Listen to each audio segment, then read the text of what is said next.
ரமாபாய் அவர்களை பற்றி.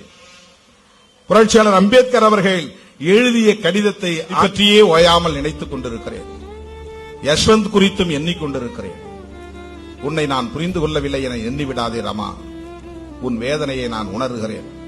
உதிரும் இலைகளைப் போல உன் உடல்நலம் தேய்வதையும் உன் உயிர் மரம் காய்ந்து சருகாவதையும் அறிவேன். ஆனால் நான் என்ன செய்ய இயலும் ரமா? எப்போதும் விலக மறுக்கும் வறுமை ஒருபுறம் இழுக்கிறது. எப்போதும் விலக மறுக்கும் வறுமை ஒருபுறம் இழுக்கிறது. மற்றொரு புறம் என்னுடைய விடாப்பிடியான உறுதிமிக்க லட்சியம் நிற்கிறது. ரொம்ப வறுமை வாட்டி வதைக்குது. நான் எடுத்துக்கிட்ட லட்சியம் என்ன கெட்டியா பிடிச்சுக்கிட்டு இருக்கு.